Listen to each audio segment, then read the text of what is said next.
What's up mga kaidol? It's me again.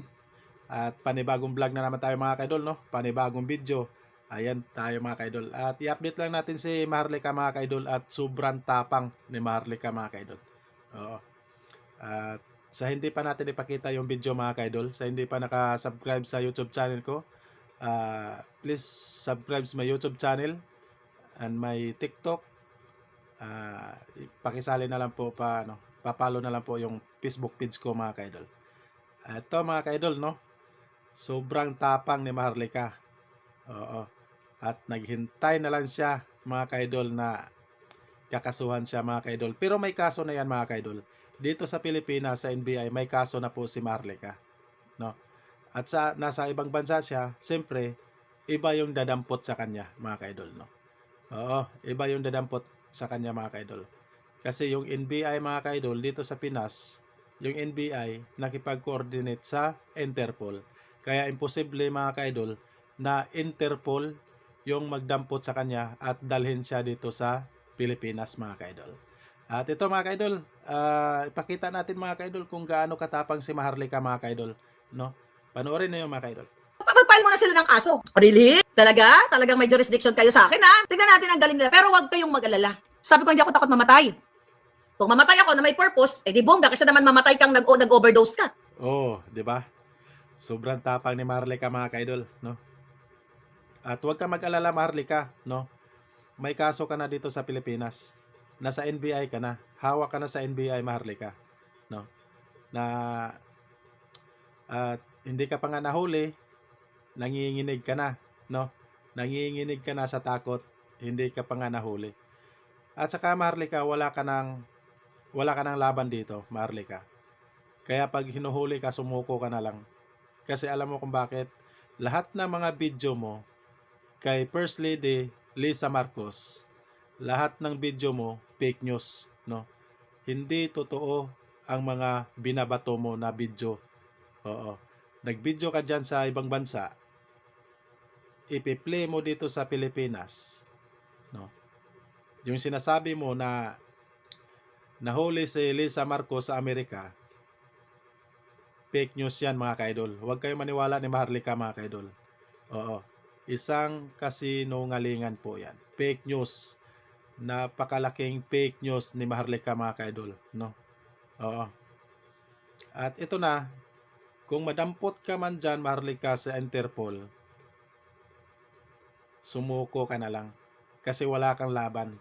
Lahat ng ebidensya dito sa NBI, nandito na po, no? Oo. Wala ka ng laban Maharlika.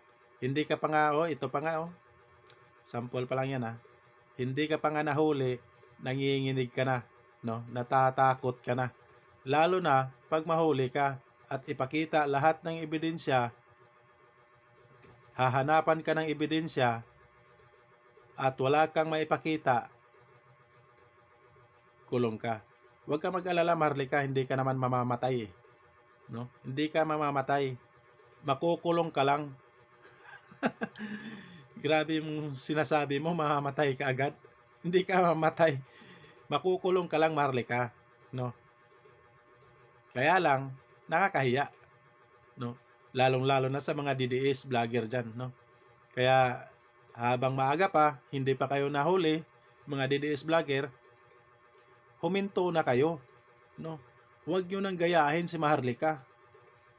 Oo. At marami pa po sila, mga DDS vlogger, marami pa po sila. Oh. Yung hindi umatin sa hearing na yung 11, yung 11 na DDS vlogger na hindi umatin sa hearing, imposibleng makulong. Imposibleng makulong po sila. Oh. At ito si Maharlika, mauna to. Maunang makulong ito kasi hinahanap na po siya ng batas. Nasa NBI na po yung kaso niya mga kaidol.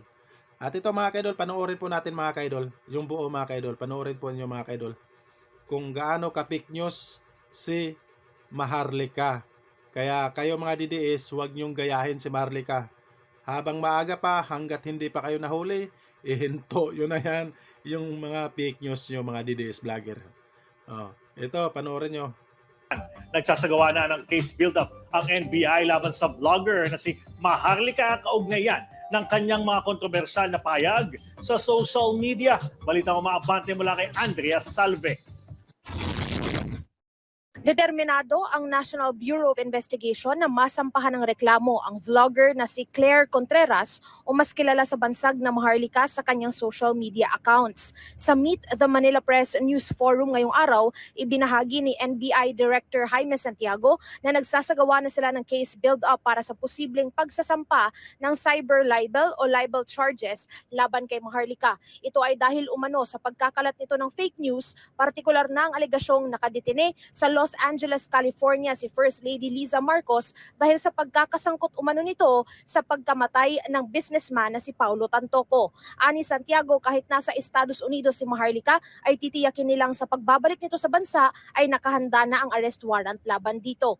Dagdag pa ng NBI chief na sa mga susunod na araw ay magsasampa sila ng mga reklamo laban sa ilang social media personalities. Nagbabala ito na lahat ng trolls at vloggers na nagpapakalat ng fake news ay papanagutin nila sa batas. Ako si Andrea Salve ng Abante Radio. Ito ang balitang mabilis, mabangis, walang mintis.